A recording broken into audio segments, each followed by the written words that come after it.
এক সময় শত্রু আজকের দিনের সবচেয়ে বড় মিত্র, আবার এক সময়ের মিত্র আজকের দিনে বড় শত্রু। দেশ দুইটার নাম হচ্ছে চীন এবং ভারত। 1971-এর পর বাংলাদেশ যখন জাতিসংঘে নিজেদের সদস্যপদ আবেদন করেছিল, তখন নিরাপত্তা পরিষদের প্রধান 5টা রাষ্ট্রের মধ্যে একটা রাষ্ট্র ছিল চীন। চীন তৎকালীন সময় ভেটো দিয়েছিল। আর 71-এ বড় মিত্র ছিল ভারত। আর আজকের 2024-এ এসে সেই চীন পরবর্তী সময় আমাদের সদস্যপদের জন্য আর ভেটো দেয় নাই। ইভেন ব্যবসা বাণিজ্য থেকে শুরু করে বৈদেশিক নিরাপত্তা থেকে শুরু করে বিশ্ববাজারে বাংলাদেশ নিজেদের ইজ্জত রাখার জন্য, অথবা শেল্টার বলেন সবকিছু, যেগুলোর জন্য বাংলাদেশের এই মুহূর্তে দামটা একটু বেশি, সেই জায়গাতে এসে চীন হয়ে গেছে মিত্র, ভারত হয়ে গেছে ওয়ান কাইন্ড অফ শত্রুতার জায়গা জনগণের কাছে। কিন্তু সরকারের কাছে এখনো কিন্তু ভারতের মিত্রতার জায়গাটা বেশি। তবে ভারতকে ডিঙিয়ে বাংলাদেশের বাজারে বিপুল পরিমাণ আমদানি রপ্তানির রেকর্ড কিন্তু আপনার চীনের। আর বাংলাদেশের জন্য নতুন আরও একটা সুখবর দিয়েছে, এমনকি ইতিহাসে এই প্রথমবারের মতন এমন ঘোষণা দিল চীন।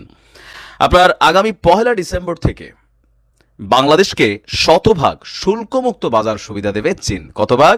শতভাগ। এবং ইতিহাসে এটা প্রথমবারের মতন শতভাগ দেওয়া হচ্ছে। তবে এখানে ছোট্ট একটু শর্ত আছে। আপনার গতকালকে ঢাকার চীনা দূতাবাস এক বিবৃতিতে এই তথ্য জানিয়ে বলছে যে গত 5 সেপ্টেম্বর চীনের প্রেসিডেন্ট শি জিনপিং তিনি আপনার বাংলাদেশকে শতভাগ শুল্কমুক্ত বাজার সুবিধা দেওয়ার ঘোষণা দিয়েছেন। আগামী 1 ডিসেম্বর 2024-এ বাংলাদেশ এবং চীনের কূটনৈতিক সম্পর্ক স্থাপনের দিন থেকে বাংলাদেশ শতভাগ শুল্কমুক্ত বাজার সুবিধা পাবে।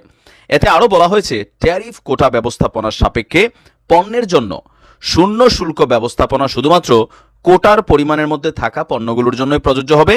কোটার পরিমাণ অতিক্রম করলে সেই ক্ষেত্রে আবার আপনার শুল্ক কানেক্টেড হবে। আর তথ্য অনুযায়ী বাংলাদেশের সবচেয়ে বড় বাণিজ্যিক অংশীদার হচ্ছে বেইজিং।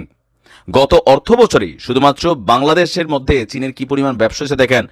18.6 বিলিয়ন ইউএস ডলার তারা বাংলাদেশে পণ্য আমদানি করেছে। বিপরীতে আমরা কতটুকু রপ্তানি করেছি? আমাদের রপ্তানির জায়গাটা এখন খুবই ছোট। এটা হচ্ছে বাংলাদেশ থেকে চীনে রপ্তানি করা হয়েছে 676 মিলিয়ন ডলার, মানে 1 বিলিয়নও হয় নাই। এখন এটার কারণ আছে, সারা পৃথিবী জুড়েই চীনাদের ব্যবসা। যে কোনো জিনিস চীনাদের হাতে নাই এমন কোনো জিনিসে নাই।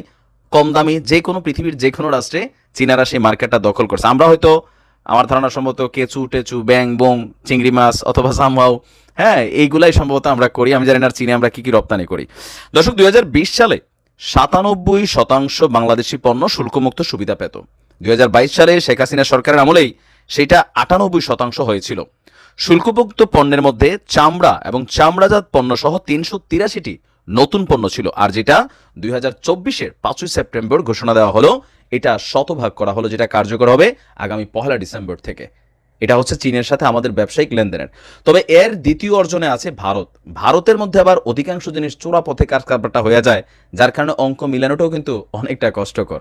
তা আমার মনে হয় যে বাংলাদেশ রপ্তানির দিকে আরেকটু মনোযোগী হওয়া দরকার।